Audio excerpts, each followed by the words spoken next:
because of me. It's all his fault. I've known Alan for years, that we worked together in the past, so I would like to introduce you someone who has over $1 billion, that's with a B, project volume under his belt over the last 40 years. Extremely experienced developer that we have worked together in the past and currently, and just a wealth of knowledge on all phases of development. And also his degree, he has an engineering background for civil engineer and minor in structural engineer. And after he looks at the plans will come to me, and we're the hammer on the job to make things happen. And actually, that Alan also has a we both have a restricted license that we're able to conduct general contracting business in multiple states, and also, of course, in Georgia. The only thing we can't build is bridges, right? And anything, office, shopping center, warehouse, industrial building, residential development, we can pretty much tackle everything. So, with no further ado, I'd like to introduce my good friend, Alan Beck. Thank you. I'm going to break this into two parts, just to kind of provide some general information. We've been doing developments of various sizes from $5 or $10 million up to $200 million for about 35 to 40 years. And in some of those, each development is unique. Some are commercial, more commercial, some more retail, some more residential. So one of the things I wanted to kind of focus on is from the real estate side. The real estate team is kind of the first thing that we have to deal with. So knowing the local market from the real estate side is really critical. I'm going to kind of go over some of those things. Every community, and you know the communities you work with, they have their own goals. They have their own objectives, their own budgets. As we were talking earlier, Johns Creek is different from Peachtree City, and Buckhead is different from Griffin, Georgia. So it's important that you know not only the real estate side, but the cultural side. Because what we're trying to do is find that 1 in 1,000 project. That's the goal. The goal of a developer is to go out there and find something that other people have missed. How did they miss it? Well, they may have misevaluated the difficulty. They may have underestimated the cost to do it. You know, you guys know very well that many projects ultimately fail. They fail for a variety of reasons, and we're going to talk about that. But the real deal is to take a very, I don't want to say a negative approach, but to a certain degree it is a negative approach as you look at what's it going to cost me to develop it. The other part of it is each community has its own objectives. So we may see something out there that we think would work, but there may be local pressure not to allow that kind of development. So part of what we're trying to do is as we begin to look, let's say that Atlanta, and let me give you some information. 2 days ago, a report came out. They're projecting that by 2040, Atlanta will be 8.5 million residents. Anybody know what the MSA is for Atlanta right now? 5.6 million. So where are we going to put 3 million more people? They've got to have a place to live, places to work, places to worship, places to have sports and recreation, all under a new development umbrella for the MSA Atlanta region. And that is one that is more green, it's more sensitive to environmental restrictions, it's more restrictive as it relates to industrial applications and discharges into the waste streams and things of that nature. So kind of from an overall perspective, I could say, looking at Atlanta today, I would have to say it's a great opportunity. You guys are all considerably younger than I am, so you can probably stay here the rest of your careers if you so choose. There's going to be plenty to do. Part of the report that came out linked Atlanta to Greenville to Charlotte. Okay, we've been talking about this now for a long time. 40 years. I was in undergrad school at Georgia Tech when we started doing this node analysis for transportation, and guess what else goes along with that? Sewer, water, power, gas. Now it's data, okay? So all these things have to be part of the equation from our standpoint, looking at a development. Over the years, we've been very fortunate that we've had great partners, and plus we've had very knowledgeable staff people. So generally speaking, I'm going to go through some of the things that we look at. Real estate, I mentioned number one. There's got to be real estate available, or there's no development. Okay. You guys know this. Most of the A properties in Greater Atlanta are gone. Most of the B properties are gone. We're talking about for commercial development. So we're now dealing with what I call the mid-grade of development sites. C minus to C plus. You can still make money, but you have to do a great job of evaluating the optimum development for that location, okay? A big no-no for us is rezoning. Atlanta right now has about 40% of its available commercial development real estate. I'm talking about the 22 county MSA area. You have to get rezoned for development. Anybody want to guess at what the average timeline for rezoning is in the 22 county MSA for Atlanta? 90 days? 90 days? I say 90 days. Well, that's a good start. That's a real good start. It's typically 6 to 9 months. You said 6 months. So, that takes some time and money. So you better be right first. You have to pick out the best that you can find, and that's the challenge, okay? The infrastructure in Atlanta seems like we never stop building roads, doesn't it? Or at least we never stopping traffic. How about that? But Atlanta would be ranked on a scale of infrastructure development for growth. We would get a B. We would not get an A. We would not get a B plus. We do a pretty good job. But there's still a lot to be done. We could all come up with our own ideas. What are some of the challenges that we have? If you live on the west side of Atlanta, for example, you have problems with rock. Okay, so that piece of property that's sitting out there that looks like it's great, 6 feet below the ground, there may be an offshoot of Stone Mountain. And that subsoil condition alone has impeded the growth of Atlanta to the west for over 40 years. I did a hospital project out west of Atlanta back in the late 70s, early 80s. And for 32 years, there was not another commercial development of any significance around it because everybody hit rock.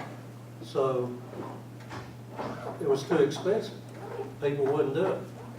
Now they're finding out, well, we'll just cut off the top 2 feet of rock and level it out, and we'll put warehousing. That's what they've done, okay? So if you look at I-20, I-20 has become a shipping center and a containment center, because that is about the only rational use for that real estate. Okay, for Six Flags is out there too. So you can't have an amusement park, okay? Let me kind of walk you through the process very quickly, and then we're going to go through some slides.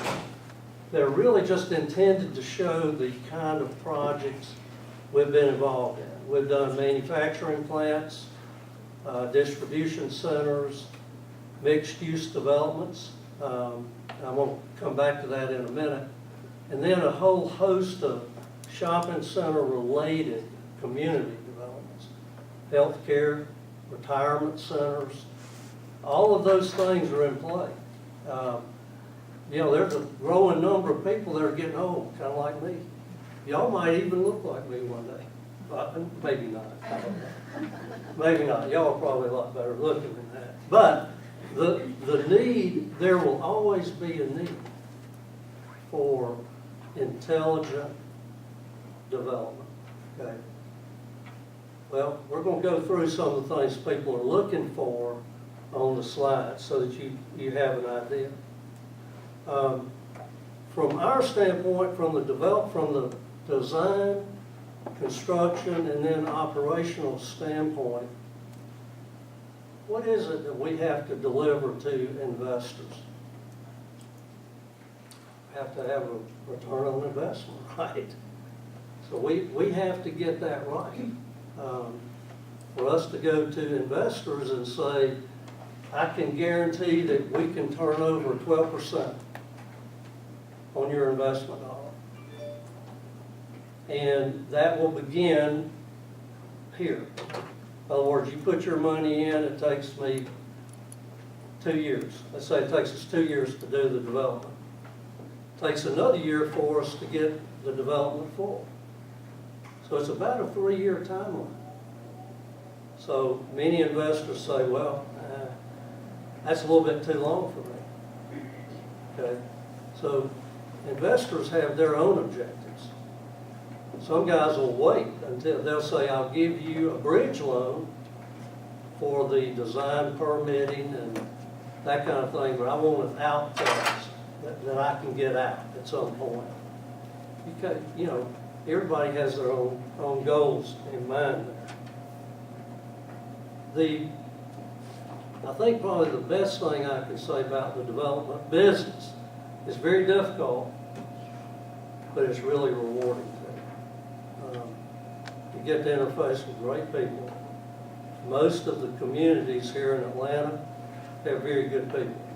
Okay, they want to do intelligent growth, and I mean intelligent. They want it to make sense for their community. Johns Creek is no exception. Okay, on this side of town, between Johns Creek, Sugar Hill, Beaufort, we've got a cluster. Cobb County as well. North Fulton as well. All these people want the same thing. They want quality developments. That means we need to do our jobs right. I want to take you through some of the kinds of projects. I'm going to kind of stand on the side here because I can't see everybody. And we'll walk through. The Highland Pacific Venture Group is comprised of Jay, myself, a number of other architects, engineers, developers, contractors. And so this is kind of our view of what developments look like and how we go about them. We need to move the podium over. Well, okay, you can see either way, okay. It'll be really hard for y'all to read that. But it just talks about the history of our group. We've been working together for years. We do have a team-oriented delivery, which means that we generally take the position that we're the coordinator for the overall development. That means that we took the real estate, the design, the construction, and sometimes even the property management under our umbrella. Sometimes property management is done differently.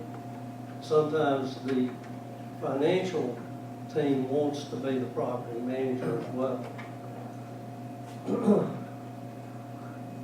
The design and consulting and construction that goes with it. We've got terrific architects and designers, done hundreds of projects that we're really proud of over a long period of time. You'll see here, we've got a subtitle called Interior Construction, and that is that in many cases the developer will come through and he'll shell out a bunch of space and then leave it, and he'll rely upon realtors to help fill the space, okay? So probably many of you here have been involved in that. Somebody's looking for 3,000 square feet. They want to be close to something. And so a lot of times that's done in kind of a second wave. First wave is develop the property. Second wave is use the real estate team and the management team to get it occupied. Medical office, Atlanta has a lot of healthcare development already. We have a lot of major healthcare groups. You know, we've got Emory, St. Joseph's, and Emory, which are now together. You've got Kaiser Permanente. So, you know, we've got 4 or 5 national healthcare companies here. And so medical office buildings, physician buildings, and then whether it's urgent care or some combination thereof, every community needs health care to go with it, okay? And we've done many.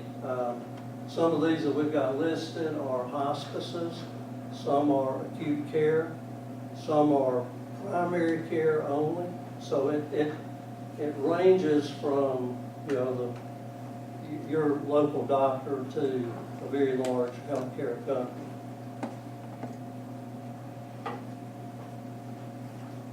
Okay, the neighborhood centers, we're showing you a few. We've probably done 200 of these.